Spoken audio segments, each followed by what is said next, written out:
It's time for a new evolution in raising golfers, one that doesn't involve headaches, tears, or heading down the path of unknown. Whether you're trying to introduce children to the game of golf, help them play competitively, or play at a collegiate level, you're in the right place. This show is for any parent, player, or coach who wants to build a better team at home and on the golf course. This is the Raising Golfers Podcast. All right, ladies and gentlemen, welcome back to the Raising Golfers Podcast. I am your host, Travis Hauser, PGA professional, working here in Carlsbad, California. Hope you're having a wonderful week of golf wherever you are in the world. I know that fall has begun and hope you can get some fun fall golf in, some beautiful colors out on the golf course, and just a great time to be outside in nature.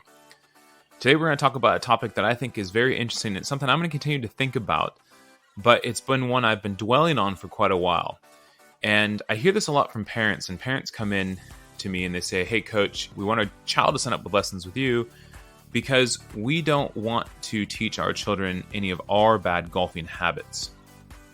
And I've always just kind of laughed and shrugged it off and thought, yeah, you know what? Okay, that's great. Let's have your child come and take some golf lessons because I'm a golf professional and I should be able to help with that, which is true to an extent.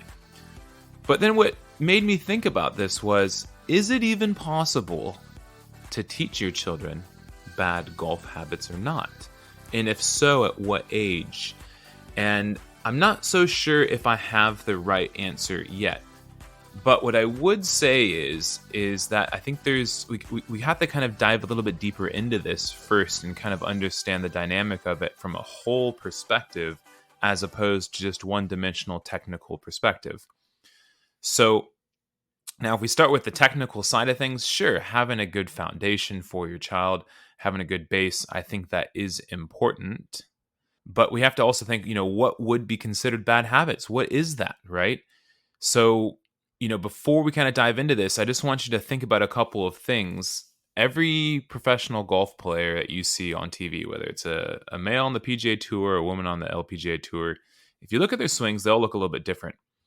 And so you kind of wonder then, what was it that made their swings look the way it did? And you do see a lot of translation between a child's swing and then as they grow, like some of the moves and things they do carry over long term. Not always, though.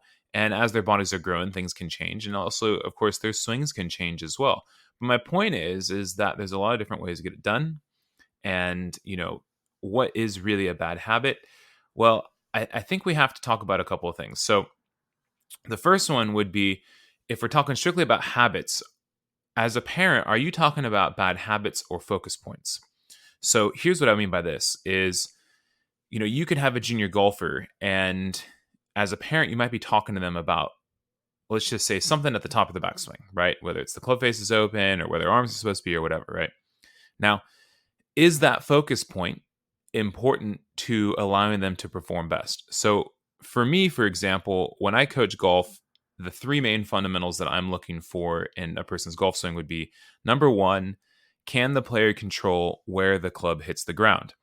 So for example, ideally, we're trying to hit the ball first and then the ground second.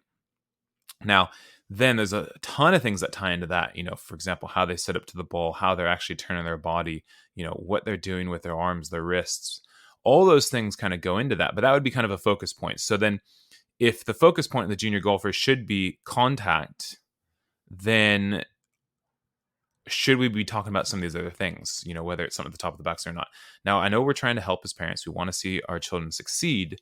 However, I think that might be the first thing that might get confusing, where then parents think that they might be teaching the wrong habits. Well, you actually might be saying something correct to your junior golfer. However, it may not tie into a big fundamental, which is the ability to control where the club hits the ground to get the ball to pop up into the air. So there would be where your golf coach would be able to help out and be able to kind of, help the junior golfer hone in on that fundamental and work on the things that are going to allow them to achieve that fundamental first and foremost. Then, after that, let's just say the player has a better ability to control where the club hits the ground. You can start working on the direction the ball flies, the curvature of the ball. And then finally, I would say start looking at speed and power so that they have enough power and speed to be able to play on the golf course. But again, is it habits or is it a confusion of a focus point? That would be something I would say to look into if you're a parent trying to help your junior golfer. I'm going to go into a couple of things later on about how to play a positive role as a parent and assisting your junior golfers. And so I might come back to some of these things. Then the second thing would be is, again, is it habits or is what we're talking to with our junior golfers encouragement versus discouragement? So, for example, when you go to the driving range with a junior golfer, I'm sure everyone's had this situation where, you want to try to help them out, see them hit better shots. You give them some of your advice that's worked for you in your golf swing, which again, it may not be bad advice. However, it may not be encouraging them. Or again, going back to the focus point, it may not be working on the specific focus point that they have, which I think for most people would be being able to control where the club hits the ground.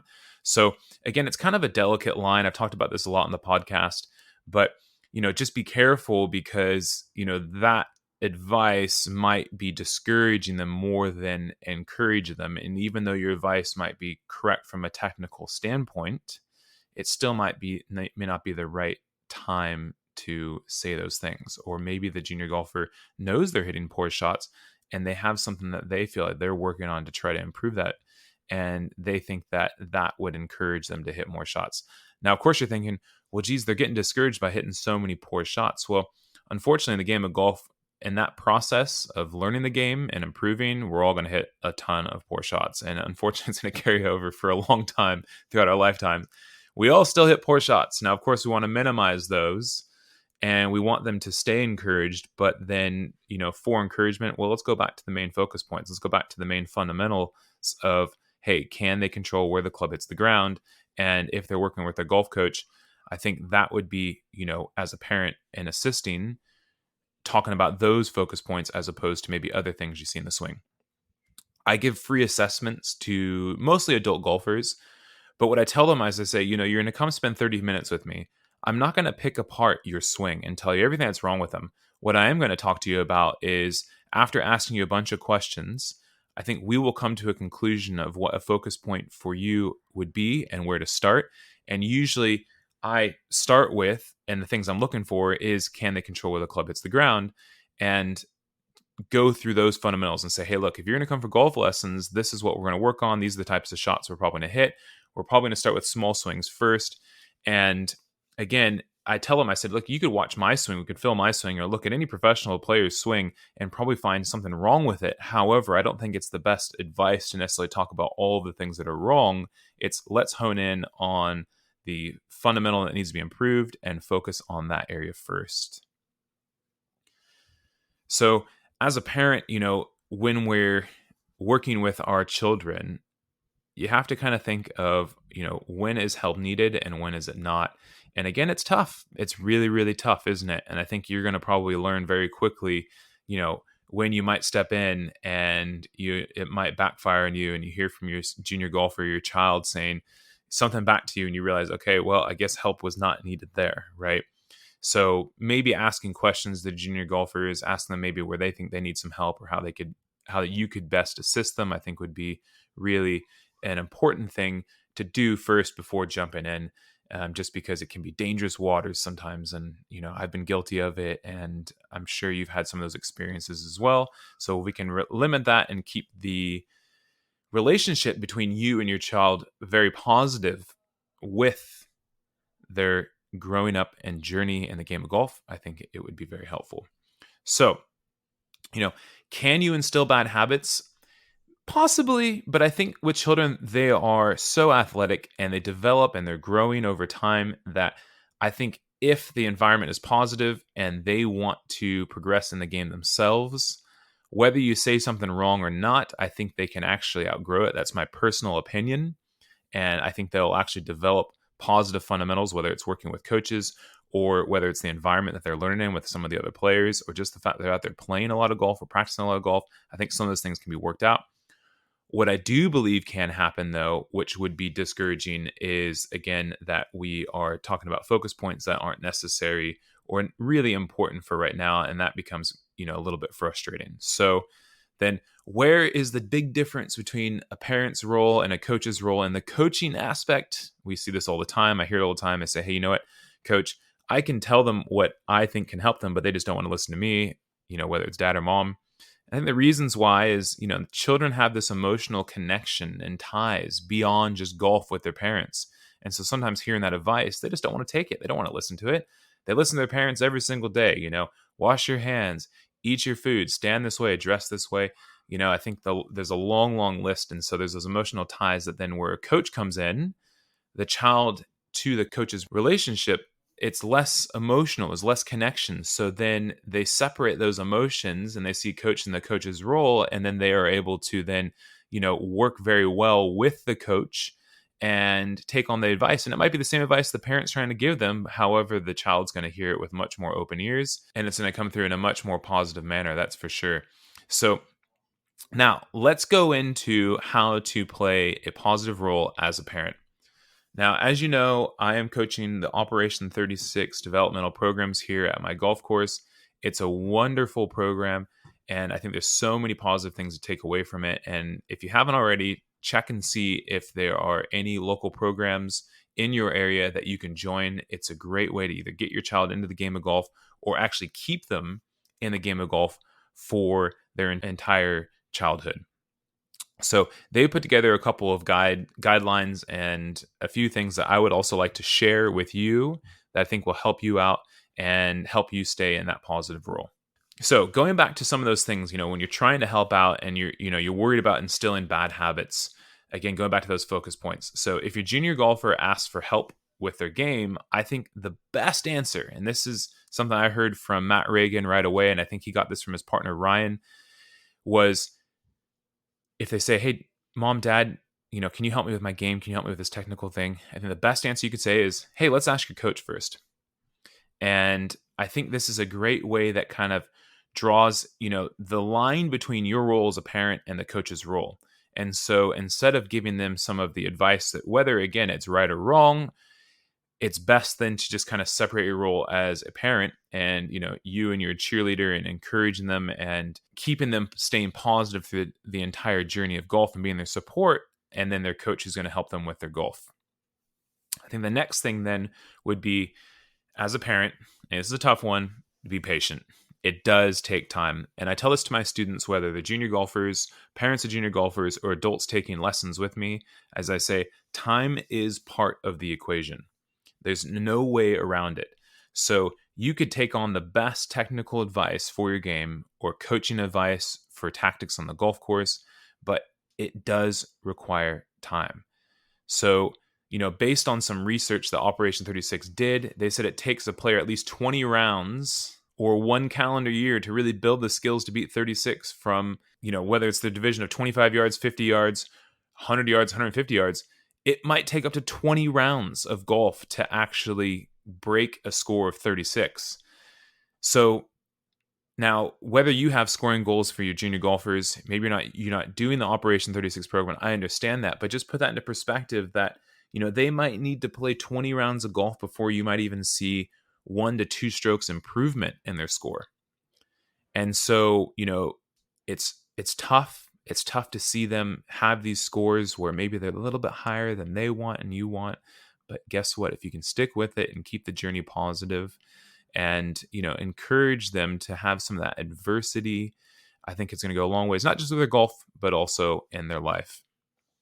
And then the next one would just be, again, with the patience is like, think of junior golf as this long journey.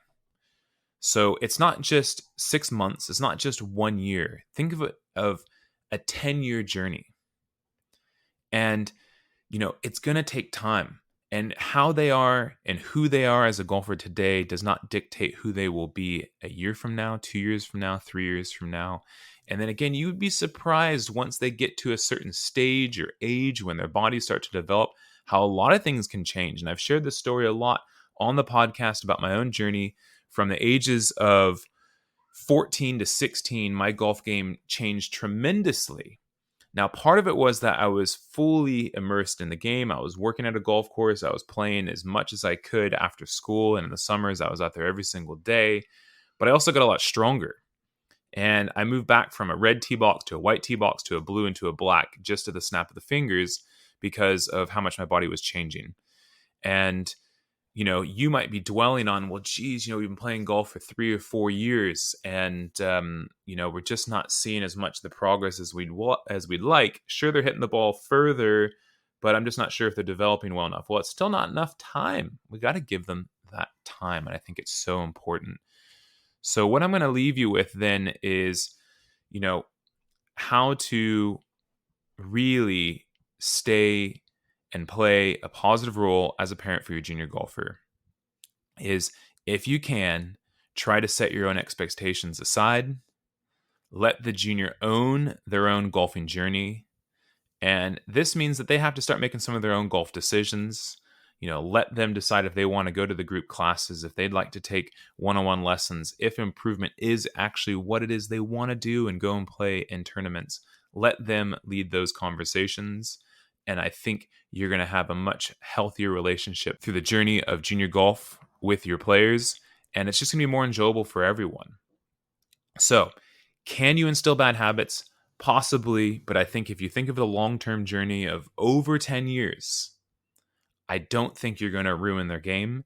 I think the best thing you can do is keep them in the game, keep the environment positive for them the entire time, and they will flourish throughout the game. So parents, listen in, stay patient. You're doing great. Keep up the good work. And if you have found anything different than what I've had said today, or any advice or feedback you have on this idea of instilling bad habits, I'd love to hear your feedback. And you can send me a message, whether it's on Instagram or via email. Thank you so much for tuning in. I really hope that you think about this and reflect on this topic a little bit more. Don't worry so much about whether you're teaching them bad habits. I would focus more on, are you playing the positive role as a parent for your junior golfer? Take care, everyone.